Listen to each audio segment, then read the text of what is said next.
ولقد يسرنا القرآن للذكر فهل من مدكر Bismillah, walhamdulillah, wassalatu wassalamu ala rasulillah. Assalamu alaikum wa rahmatullahi wa barakatuh. This is Ustad Shahir Sayyid, and today I'll be going over my introduction to Quranic Arabic video. And with that, let's get right into it. Now, the purpose for learning Quranic Arabic. Why should we even want to learn Arabic? Wouldn't it be difficult? Is it really worth it? Well, first, I'm gonna assume that you clicked on this video because you've had that curiosity in the past, perhaps a desire to understand the Quran.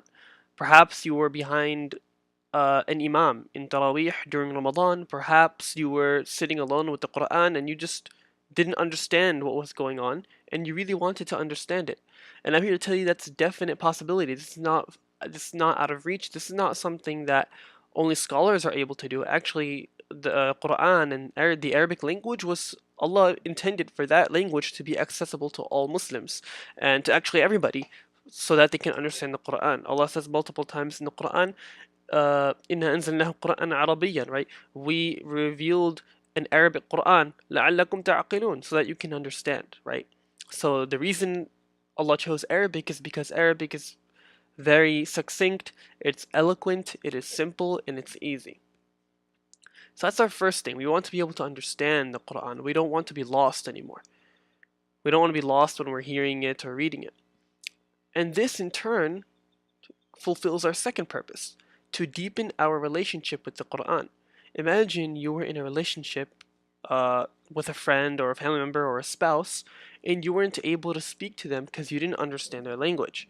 And you would hire a translator, so every day the translator would come and they would translate everything. If your family member says, I love you, or your family says, how could you do that, or etc., or anything like this, sure, the translator could translate that phrase, that word, but you wouldn't translate the beauty, you wouldn't translate the intonation or the power.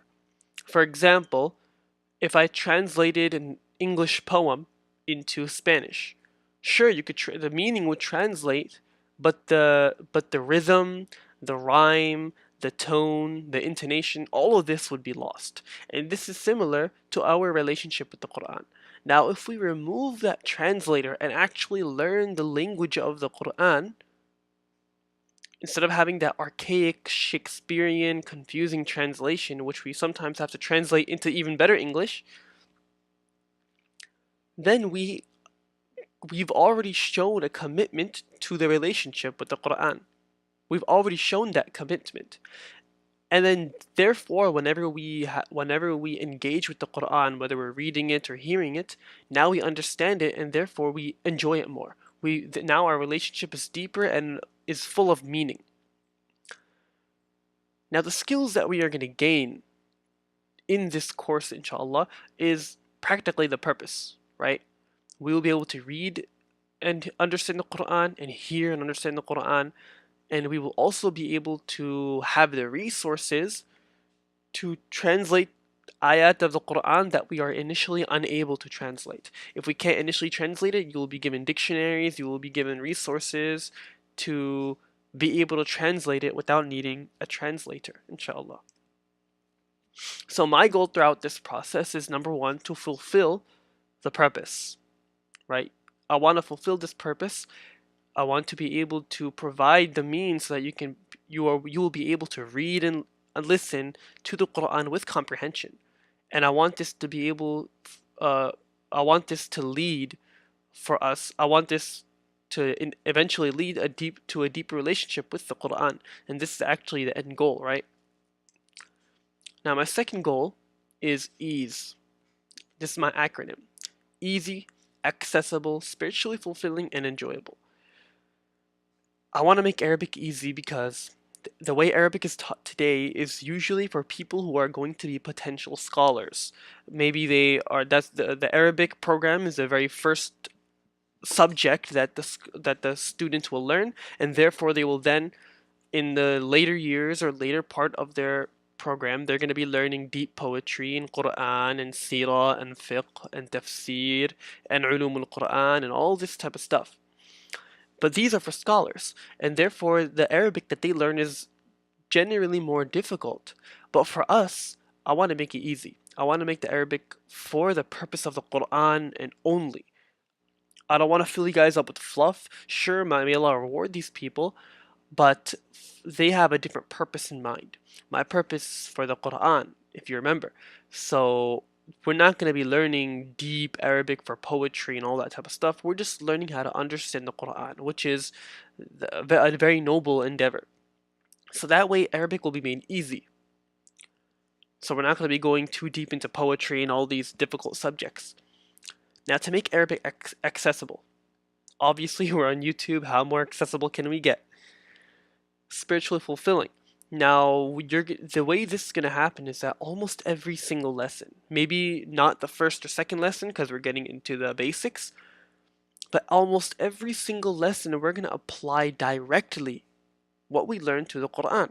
We're going to learn the word iqra, means read, and we're going to be like, wait a minute, iqra bismi rabbika alladhi khalaq, read in the name of the Lord who created, or dhalika al-kitabu, that is the book. And we remember from Surah Al-Baqarah, ذَلِكَ الْكِتَابُ لَا رَيْبَ فِيهِ, that is a book in which there is no doubt. So we're going to be directly applying what we learned to the Quran, and in this way you'll have that spiritual fulfillment, because we're not just learning Arabic for the sake of learning Arabic, we're actually applying it to the Quran every single lesson, and this is something that will make Arabic enjoyable. See how it connects, right? Accessibility plus ease will lead to spiritual fulfillment because we're applying it to the Quran, which makes the whole process enjoyable. Now, why this YouTube series in particular? Some of you may be asking this. Well, this series is very different than most Quranic Arabic series in that it's engaging. I'll be answering all the comments below, inshallah. Whatever questions you have, I will be providing practice so that you'll be able to practice the Arabic you have learned, and you'll be applying it to the Quran. And this will be a class structure, and this type of structure has not been put on YouTube too much. Usually either it's a student taking a video of their shuyukh, and what happens is that, like I said over here, these scholars, may Allah reward them, or they're trying to, their intended audience are future scholars.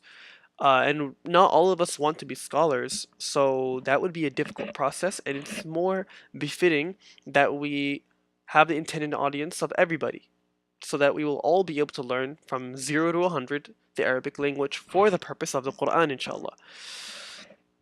So that in that way, there's not that much effort for this type of content on YouTube. This class structure, either you'll see a 10 video series, and where they present and they say this is all of Arabic. Well, you're not going to learn much. It's a presentation more than a class. Or you'll see 1 or 2 minute videos that really don't benefit you as much as you wished, because you're not really gaining much every video, and you're not applying to the Quran.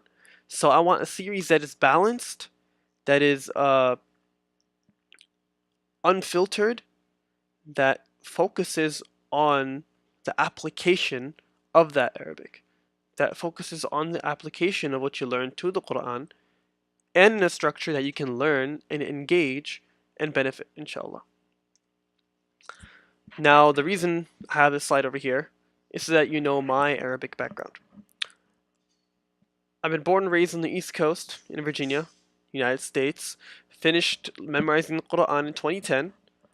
And then in 2017, I attended the Bayina Dream Arabic program in Dallas, in Texas. Actually, technically in Euless.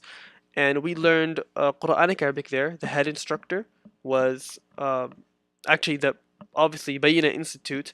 The founder is Nu'man Ali Khan, but the head instructors were his students. And alhamdulillah, that's where I gained my foundation in Arabic, which was a 9-month program, and I then graduated in 2018. Now, bouncing off of that, we do have to remember that there is one requirement. The second requirement, I'll get into that, but this requirement, we need to be able to read a page of the Quran in 5 minutes, approximately 5 minutes. This is not an end-all, be-all. If you do 6, it's fine. It's more of a a scale, like a rule. This is how you measure yourself, right? The reason this is a requirement is because if you can't read the word, then you can't translate it. If I don't know that Ar-Rahman is the word Ar-Rahman and I say Ar-Raqim instead of Ar-Rahman, then I can't translate Ar-Rahman as the most merciful. I will be seeing the word Ar-Raqim and I'll translate it as a tablet or something like that. So it's really important that we're able to actually know how to articulate the word first and foremost. Now, saying this does not mean you need to have perfect recitation. I don't need you to be able to say the qalqala, ayn, ha, ghayn, kha, dad, sad, ta. I don't need you to be able to do that. I just need you to be able to articulate the word within your capacity, and you should be able to distinguish between ha and ha, but you don't actually have to say it properly. This is more of taking you from 0 to 100 for the Arabic language. The second one, there will be a minimal amount of work involved. Just a little bit. I don't want this to be difficult for you. I don't want you to be spending too much time memorizing or studying or stressing out. That's not the point. This has to be a class in which you put just a little bit of effort, inshallah. Now, first, we're going to start off with the juicy stuff. The grammar, which is nahu. Then we move on to sarf, which is morphology. This is how you can change the word qala, which is he said, to qul, say, or qalat, she said, qulna, they all feminine said, or qulu, all of you say. And the beautiful thing about morphology is that if you know one word, you actually know hundreds of words in the Arabic language. That's something that is exclusive to the Arabic language, which makes it so much easier. For example, qala, he said, qalat, she said, qalu, they said, yaqulu, he says, yaquluna, all of them say, taqulu, she says, qawlun, speech, qa'il, someone who says something, qila, it is said. All these words you know just by knowing one word, qul, say, from qul huwa Allahu ahad, right? Now, this course will not teach you to speak Arabic. The reason I say this is because we're learning how to read and understand the Quran and hear and understand the Quran. Since the Quran is already complete, compiled, finished, finalized, we don't need to be able to speak the Quran. That would be kind of a useless skill to have. Sure, this will help you later on in your Arabic endeavors, but for the purpose of the Quran, for basic understanding, we don't need this. I'll get more into this line over here, so let's not worry about that. I'll talk about that in a different class. Now, my sincere advice to you to finish off this video is I want you to be able to take notes. Please don't take this series as a passive class where you can just sit back and relax. You should be able to do that, sure. But if you're not going to take notes, you're just not going to get the skill that you desire, the skill to be able to translate the Quran without needing a translator. That's really a beautiful skill to have, and it's something that I can tell you from experience is beautiful. Within only 9 months, I was able to do this. Actually, within 4 or 5 months, I was actually able to start translating comfortably. And you'll gradually become more and more comfortable translating. And this is the beauty of the Arabic language, but you have to put in that minimal effort. Now, applying what you learn, this is basically when you have to, well, you don't have to, but I recommend this, that you take the knowledge that we use over here, that we learn over here, and you apply it to the Quran whenever you have time, just for fun, right? ذَلِكَ الْكِتَابِ, that is the book. You apply that to any place in the Quran where you see the word ذَلِكَ or al-kitab, and you've already applied it. That's so beautiful, you're able to do that.